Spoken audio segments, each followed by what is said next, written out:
Hi, today we're going to make some homemade Oreos, and we're going to start with the filling first. I like to make that first ahead of time. What I've got in the bowl is 4 egg whites, and what I did is mine are leftovers from, I had used the yolks for something else and I had just frozen them. You can freeze egg whites, but you cannot freeze egg yolks.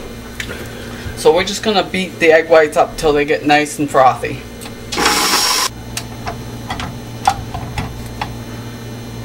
And we got nice fluffy. You want kind of a soft peak with these. And you don't want them too stiff. And what we're going to do is we're going to add a couple of teaspoons of vanilla. I'm going to add some flour and some powdered sugar to it. And we're going to mix that up. Okay, now to the egg whites, I've added 4 cups of confectioner sugar, 2 teaspoons of vanilla, a half cup of flour, and I've added in about a 1/4 cup of milk. We're going to add some butter and some shortening, and then I'll add in the other 1/4 cup of milk. We're going to add a cup of butter and then 2 cups of shortening and beat that in all together, and then I'll add the other 1/4 cup of milk into it.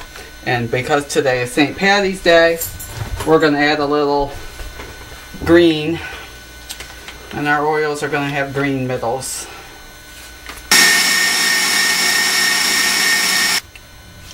You want to make sure when you add the butter that it's room temperature, quite soft but not melted, otherwise it won't incorporate well.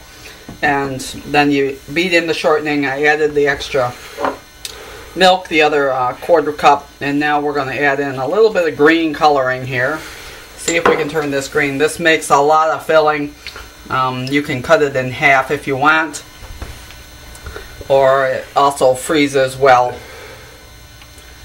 Double stuff.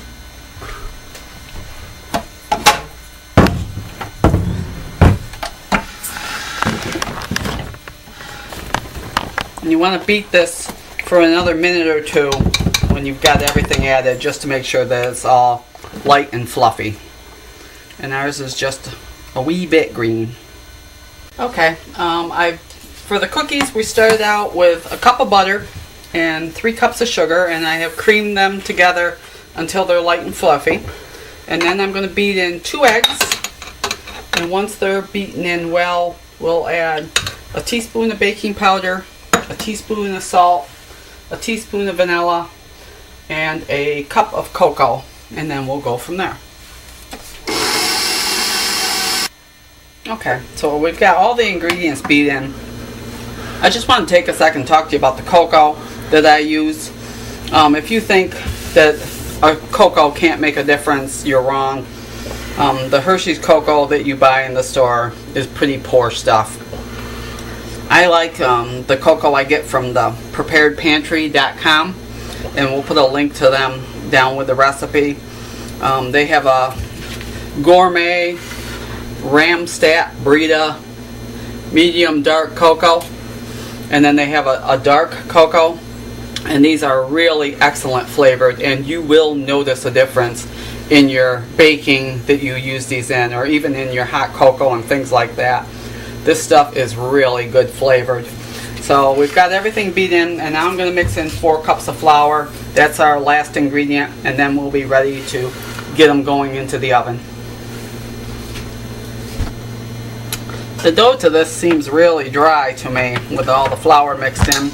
I was able to roll it into a bowl. You want to use a little more than a teaspoon, and then we'll flatten it out. I'm going to test bake a couple of cookies and see how they flatten out. And if it's too dry and they don't flatten out properly, what I'll do is I'll add a couple of drops of milk up to a teaspoon and mix it in and make it a little bit moister, but we'll see how it goes with it as is.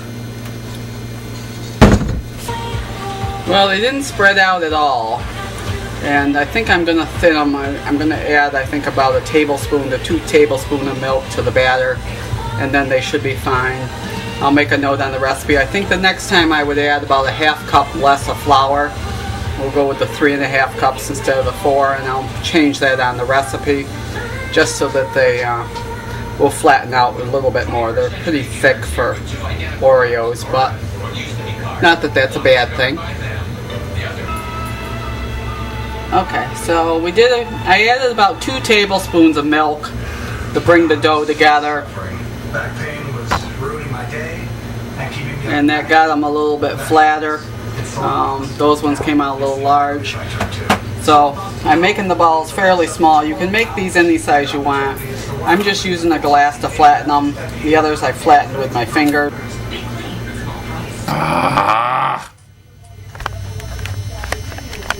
Filling in there. You want to do bottom side up. Just smear it on the bottom and stick one on top. And there you go.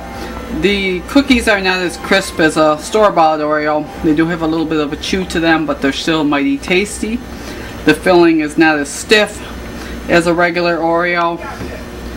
So I would think in the summertime you might need to keep these in the fridge or someplace cool, because they're, as I said, it's more of a frosting consistency than an actual. But there they are. They're pretty tasty. Yep. Even if can't have any of that, buddy. It's chocolate. Damn it. What? You think you're going to get some of that? No, ain't going to happen. I'd have some of those. They smell good.